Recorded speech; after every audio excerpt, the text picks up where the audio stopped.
Done with our 10-minute walk. About to go get it. About to go get in a workout. Oh, I know about this. This is our warm up. You see a bunch of us throwing on these hip circles. It's a product I created a while back. You guys can thank me very much because I created the space of women having giant asses on Instagram. Yes, that was me. Before this, you weren't seeing people doing these exercises. You weren't seeing people really trying to build up that peach. I mean, you can really say it started with Sir Mix-a-Lot if you want to get technical. But I'll take some credit for it too. Forward walks, backwards walks, warming up the hips, hip flexors, warming up all the muscles around the hip, which helps warm up everything else really. We start to warm up kind of around here. You start to get some good blood flow through your entire body. And by warming up the hips and the glutes, it can help take away some pain from your knees and stuff like that too. This is just real simple. I like things that are simple. Things that are simple will be repeatable for you. This is something I can do every day. It doesn't hurt, but it is exercise, so it does start to burn. You can even just do your 10-minute walks with one of these guys on. I do that sometimes too. Just help you burn a little bit more calories. Go on your 10-minute walk and boom. It's like, yay. Sets of 5. Go ahead and throw a plate on the squat bar too whenever you're done with it.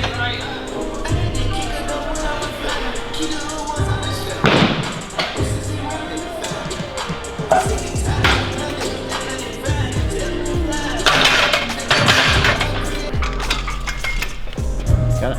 Woo.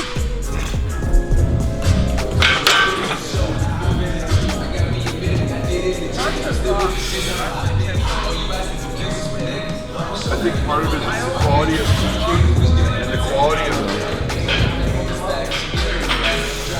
Doing some squats and some benching back and forth. Sets of 5.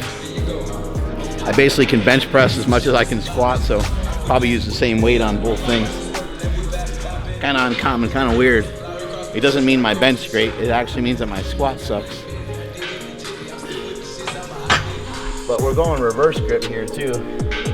Just to switch her up. Oh, yep.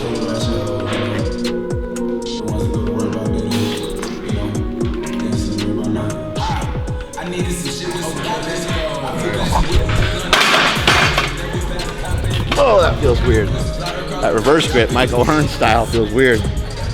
Puts a little more tension and stress into the tricep. Get a lot of questions about lifting belts, you know, when to put on a lifting belt. Just put on the lifting belt when the weight starts to get a little heavy. And then if you want to try to build up some strength without the lifting belt, then you're just going to push a little bit more without the belt on in your training sessions. There's some people that do like 5x5 workouts and stuff like that. They do fairly heavy workouts with no belt to really build up the core raw without the belt. But it's important that you build up strength with and without the belt because you have to kind of learn how to use the belt. For me personally, I'm throwing the belt on a little bit for protection, a little bit for the mental aspect.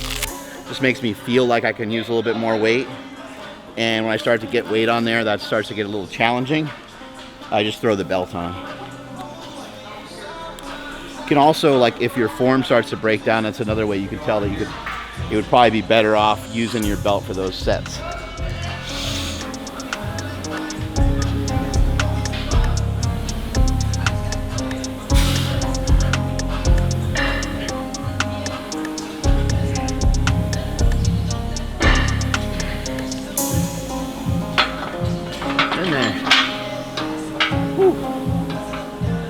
All types of stuff here at Slingshot. A lot of stuff that we sell is super convenient and super easy to use.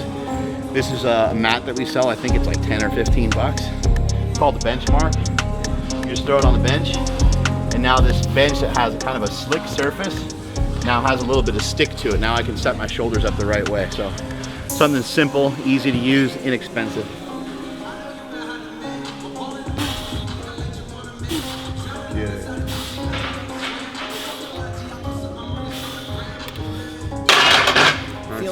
still.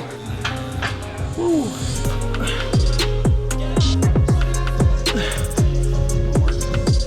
Ah. Doing good on them squats.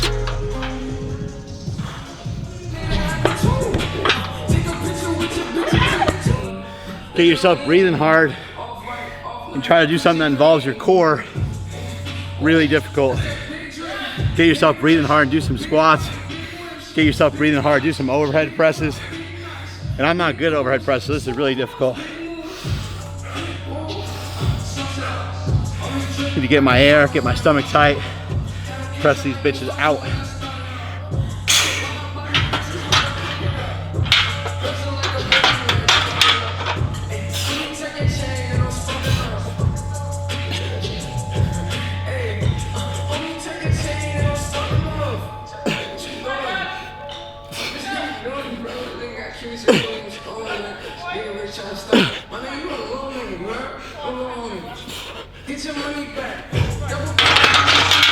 Woo! You see a couple of those got messed up.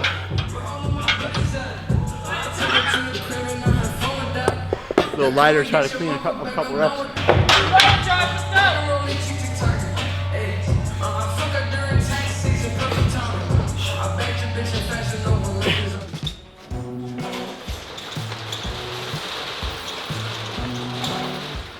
We're gonna go down and back in set number 1. We're just gonna go down and back one time with the sled. The second time around, we're gonna go down and back twice, and that's gonna like completely light everything that you have on fire. Every time you do the overhead press, make sure you throw on the belt, and then in between that, once you're done with the overhead press, we'll do an air squat on the box, 30 reps.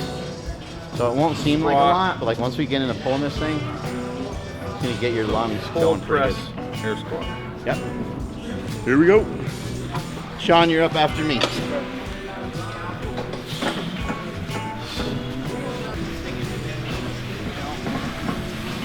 Oh, nice and cool outside. Who's up?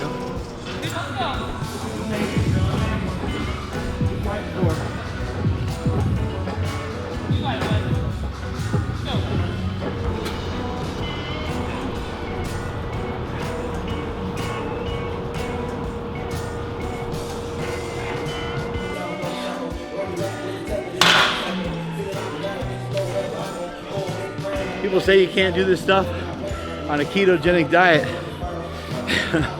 I'm doing it and I'm feeling amazing. I eat about a 1-to-1 ratio of protein and fat, although I don't count anything. I just count how I feel. The only thing I measure is myself, weigh myself. And I measure how I feel and how I look and what I weigh. I don't have a scale to weigh my food. I don't really look at the packages that much, although I do want to just see that it has a substantial amount of fat. I cook up a lot of egg yolks, egg yolk omelets. I put egg yolks on top of steaks, raw egg yolks on top of steaks. I eat a lot of meat, a lot of ribeye, a lot of filet, a lot of ground beef. And I'm able to come in here and light it up every single day. I feel awesome. I only don't train like a maniac every day, just because I think I could probably use some of the rest here and there from like my grip, my lower back and my core and stuff like that. A little recovery can go a long way. So I force myself to take 2 days off a week, but I don't even want to rest. I feel amazing. You can do this on a ketogenic diet. Don't fake yourself out and don't let other people tell you different. You can do it. You don't need carbs to do these workouts. You might even benefit a little bit more the way I am off just making ketones. I utilize ketones as well. I utilize some supplemental ketones, both in liquid form, which is a ketone ester, and also I use exogenous ketones, just a regular ketone supplement that you see from companies like Perfect Keto. But I've done it without all this stuff before because you know what? Your body produces ketones.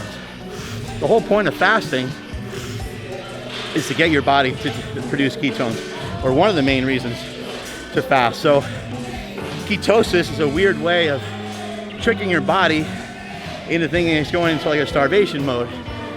I don't know all the science of it, so I might be speaking out of turn on some of this, but my understanding is your body will start to produce ketones to give you another source of energy so you're not breaking down all the muscle tissue. That's how you're able to fast for days on end. There's been people that fasted 3 days, 5 days, 10 days, 40 days, and so on. You wouldn't be able to do that unless your body was able to shift over into something that doesn't allow it to just cannibalize itself.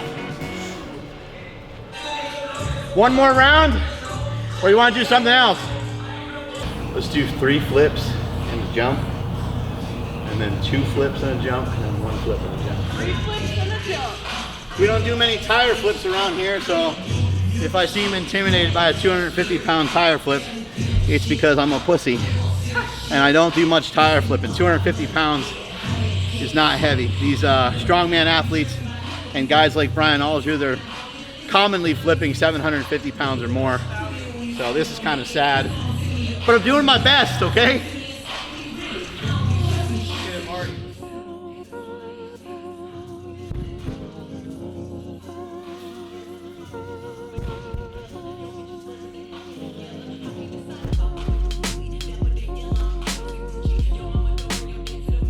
I feel like for me, I get my best workouts in the morning. And to be honest, you just follow great people. You follow successful, hardworking people, you'll be successful yourself. I've done that past people I worked with, and there's a reason why they're successful. So if you mimic what they do, essentially it'll turn around back to you. Mark pushes me more than I want to push myself. So I just was getting lazy. And I needed an accountability partner because I couldn't do what everybody else was doing. The team, I couldn't power lift, so I needed someone to hold me accountable, and that's Mark. It's always great to get in here with my homies, getting these early morning workouts. I got a podcast coming up in a few minutes that we're gonna be doing. Take you guys through some fun stuff today. Hopefully things work out. I'm gonna take you guys grocery shopping today. You know, I get a lot of weird questions about my diet. People are like, where do you get fiber from? And first of all, to clear things up, I do eat vegetables. Even when I'm on a carnivore diet, I eat some vegetables here and there. I'm not against vegetables, and my fight and my war is not against vegetables. My fight and my war is against, how do I help you guys? How do I help you guys? And I don't help you I don't think, by saying vegetables are bad. I think that's a disservice. I don't want to take away too much shit from you. But if I am going to start to pull away some stuff from you, I got to take away ice cream. I got to take away Pop-Tarts. I got to take away junk food here and there because we need to form some consistency, right?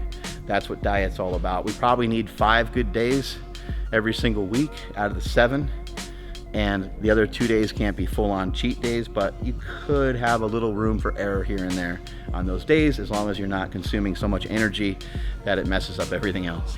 And you know, just I want to try to bring you guys in a little bit more on some of the stuff I do behind the scenes, and some of the stuff we do here at Slingshot that's behind the scenes. I guess we're thinking about Little Nas X. You ever heard that song? Yeah, Everyone's heard that song. I love that song. People are like, that song's played out. Nah, it's never played out. It's I like it, man. Yeah, me too. He's got other good songs too. He's got some good stuff. There's a song called Panini that he came out with, which I just can't get behind. I don't understand it. Does it make you hungry? It just doesn't. I don't get it. It's like Panini. Like You don't want to promote bad carbs. Maybe you'll get it in 10 years. Like maybe he's ahead of his time. Hey, maybe he is ahead of time. Probably. A lot of these artists sometimes are. So be like, damn, he was talking about panini back in 2019, man, before it was even cool. Yeah, panini is the national food of the USA.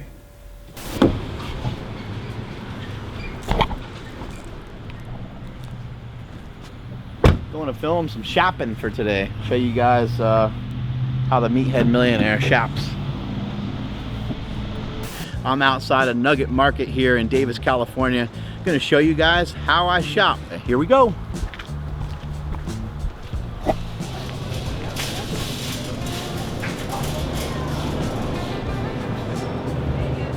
And let's move on.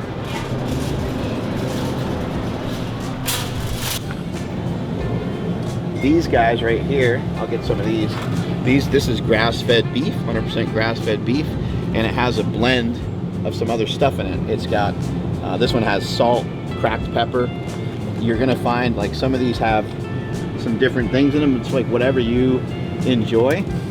These are gonna be super delicious. But for me, it's really important that I'm excited about the food that I eat.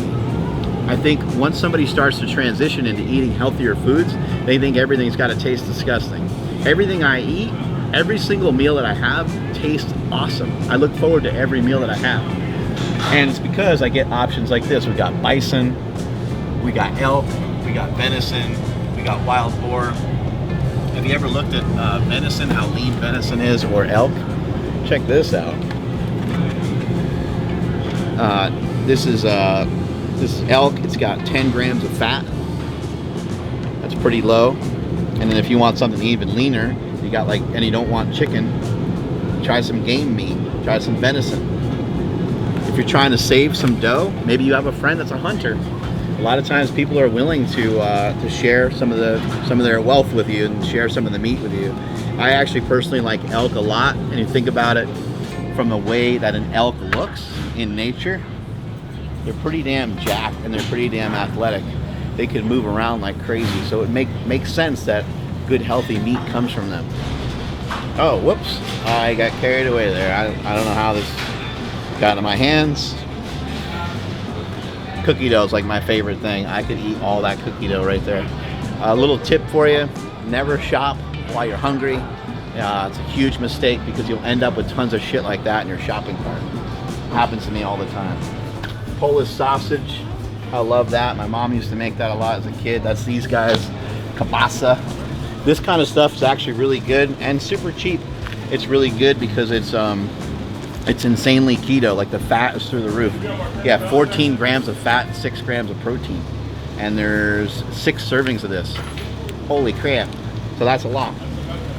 But that kind of stuff can be very keto. It can help get your fat calories through the roof, which is super important when you're starting a ketogenic diet. Once you're on the ketogenic diet and once you're already into ketosis, you don't need to worry about having your fat as crazy high. I love Tillamook cheese. There's some cheddar, there's some Colby Jack. Tough choice. What do you guys think? What should I go with? Alright, I'll go with the Colby Jack. You got it.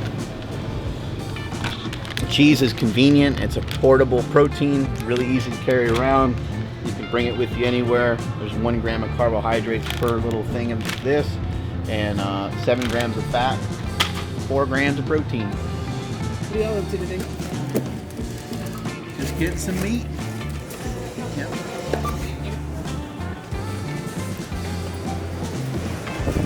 All right, we got our shopping done. We got everything that we need.